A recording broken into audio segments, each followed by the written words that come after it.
Welcome everyone. Today we are thrilled to have an exclusive series of interviews shedding light on a critical global health issue, antimicrobial resistance.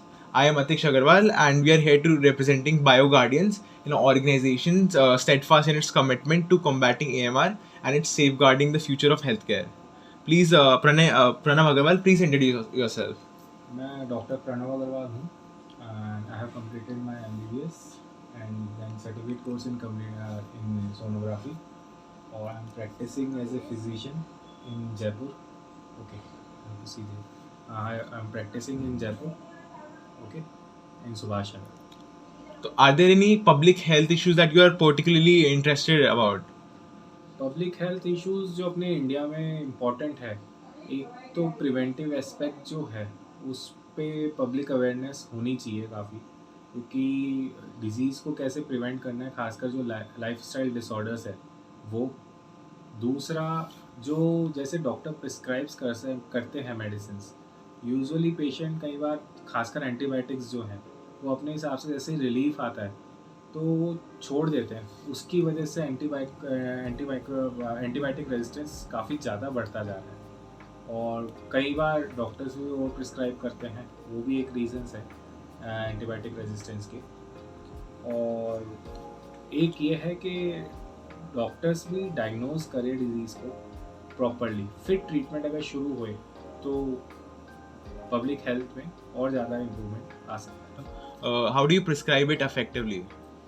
मेरे पास अगर कोई patient आता है और मतलब अगर मेरे को लग रहा होता है एंटीबायोटिक्स की उसे कोई ज़रूरत है, तो उसके लिए जनरली ये रहता है कि कोई उसके फीवर है या कोई इन्फेक्शन के साइंस बॉडी में, जैसे मान लो अगर रेस्पिरेटरी इन्फेक्शन है तो कोई फीवर होगा, साथ में गला ख़राब हो सकता है या खांसी हो सकती है, खांसी में स्प्यूटम एक्सपेक्टोरेशंस होगा। अगर पेट में कोई इन्फेक्शन है, गैस्ट्रोएंटराइटिस वगैरह है, तो कोई उसके सिम्टम्स डायरिया वगैरह हो गए। फिर हम लोग मतलब सिम्टम्स पेशेंट के जानने के बाद हम लोग तो हमारे क्लिनिक पे पॉइंट ऑफ केयर के हिसाब से उसका ब्लड टेस्ट करवाते हैं, CBC और CRP और ESR।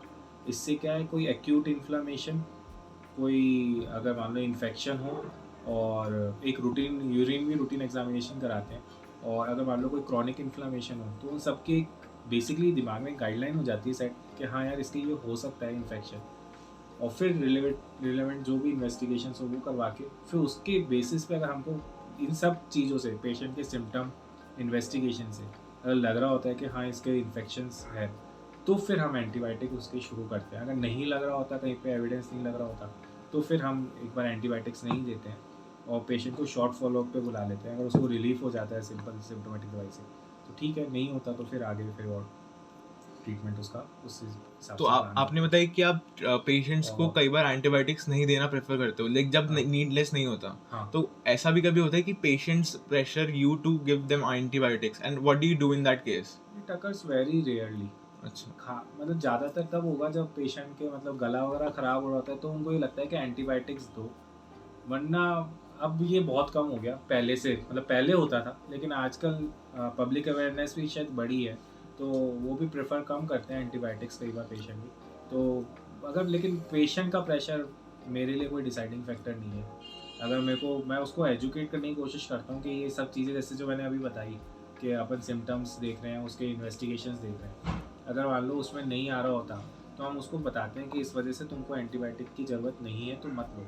अगर फिर भी वो कोई फोर्स करता है तो मैं तो मना कर देता हूँ कि नहीं, फिर नहीं देनी है मेरे को, तो जब तक एक्चुअली डिसाइडिंग फैक्टर मेरा रहता है कि देनी है या नहीं देनी है। और इस बीच अगर ज़रूरत होती है तो कल्चर सेंसिटिविटी टेस्ट वगैरह भी कराते हैं, वो और ज़्यादा प्रेफर्ड मेथड है, मतलब कि एंटीबायोटिक्स अपन को देनी है। How do you educate your patients about the importance of completing antibiotic courses and like risk associated with misuse or not completing them properly? इसके बारे में पेशेंट्स को बताते तो हैं कि उसको कोर्स पूरा करना है। इन्फेक्शन का एविडेंस अपन को लगा, अपन ने एंटीबायोटिक दी उसको, तो उसको बताते हैं कि जनरली 7 डेज़ का या 5 डेज़ का या 3 डेज़ का या और भी कई बार ज़्यादा कोर्स भी लेना होता है। पर यहाँ पे जो मेरा एक्सपीरियंस है वो ये है कि कई बार मतलब जैसे जब अपन एंटीबायोटिक शुरू कर रहे हैं, इन्फेक्शन है, तो 3 से 4 दिन में कई बार इन्फेक्शन कंट्रोल होने लग जाता है। जैसे ही कंट्रोल होता है पेशेंट को रिलीफ महसूस होता है, तो जनरली वो छोड़ देते हैं एंटीबायोटिक्स। फिर वो वापस से रिकरेंट इन्फेक्शन होता है या तो उनके, या कई बार बॉडी का इम्यून सिस्टम मतलब सही कर लेता है बाकी जो बचा हुआ है, अब सही कर लेता है तब तो वो नहीं आते, पर अगर वापस होता है तो वो आते हैं, फिर उनको एजुकेट किया जाता है तब तो वो फॉलो करते हैं। पर फर्स्ट इंस्टेंस में तो बहुत नंबर ऑफ़ पेशेंट बहुत कम है जो मतलब रेगुलर फॉलो रखते हैं, मतलब वो छोड़ देते हैं ये चीज़, उनके मतलब उनको ये लगता है कि हाँ हमको रिलीफ हो गया तो सही है, एंटीबायोटिक का कोर्स पूरा करना चाहिए, ये अवेयरनेस कम है। ये काफ़ी उनको ये पता है कि हाँ एंटीबायोटिक लेने से नुकसान हो सकता है या फिर साइड इफ़ेक्ट्स के डरते हैं, पर कोर्स पूरा करना चाहिए, ये उनके बहुत कम समझ में आता है पेशेंट्स। पर एंटीबायोटिक्स कम लेने की जगह ये भी होता है कि लोग ज़्यादा एंटीबायोटिक्स लेते हैं, जिससे कि एंटी माइक्रोबियल रेजिस्टेंस वो कम होता है, जिससे कि वो एक्चुअली कोर्स पूरा नहीं करते, जैसे अच्छा। एक्चुअली क्या कई बार बीमारी है जैसे यूरिनरी इन्फेक्शन है, उसका कोर्स कई बार 7 डेज 15 डेज का रहता है, आपको रिलीफ 3rd या 4th डे में आ जाएगा, तो कई बार पेशेंट को ये लगता है कि हाँ यार जब सही हो गए तो क्यों ले, वो शायद ह्यूमन टेंडेंसी है। तो रिलीफ मिलने के बाद हाँ, रिलीफ मिलने के बाद अपन सब जने लापरवाह हो जाते हैं, तो ये एक बहुत बड़ा रीज़न है जो एंटीबायोटिक रेजिस्टेंस बढ़ा रहा है। और दूसरा एक रीज़न ये हो सकता है कि अपने ओवर द काउंटर ड्रग्स जो होती है, मतलब इंडिया में ऐसे सच कोई कॉन्सेप्ट नहीं है ओवर द काउंटर ड्रग्स का, इसको ओटीसी ड्रग्स बोलते हैं, पर जो केमिस्ट होते हैं या जो फार्मेसीज है वहाँ पे कई बार पेशेंट खुद एंटीबायोटिक्स ले लेते हैं और वो इजीली उनको मिल भी जाती है, तो उसकी वजह से वो जैसे कौन सी रिलेवेंट एंटीबायोटिक लेनी है किस बीमारी में, वो कई बार उनको पता नहीं होता, या फिर उसका गलत तरीके से कोर्स ले लेते हैं, कई बार ज़्यादा डोज ले लेते हैं, उसकी वजह से भी एंटीबायोटिक रेजिस्टेंस बढ़ रहा है। तो ये इसको रोकने का आपके हिसाब से क्या उपाय है, लाइक सोल्यूशन क्या है इसको एंटी माइक्रोबियल रेजिस्टेंस खत्म करने के लिए?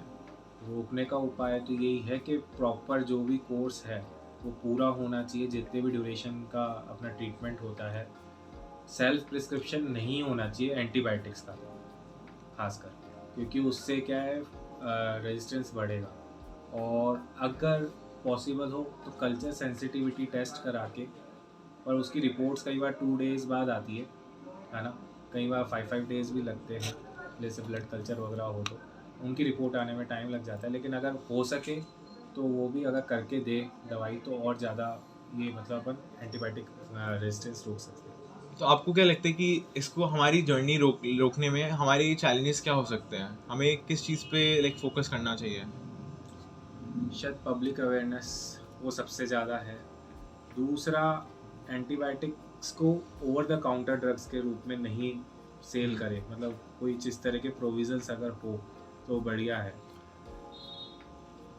क्योंकि ओटीसी ड्रग्स के रूप में अगर दी जाती है तो वो बहुत मतलब फिर बढ़ाएगी रेजिस्टेंस, डेफिनेटली बढ़ाएगी।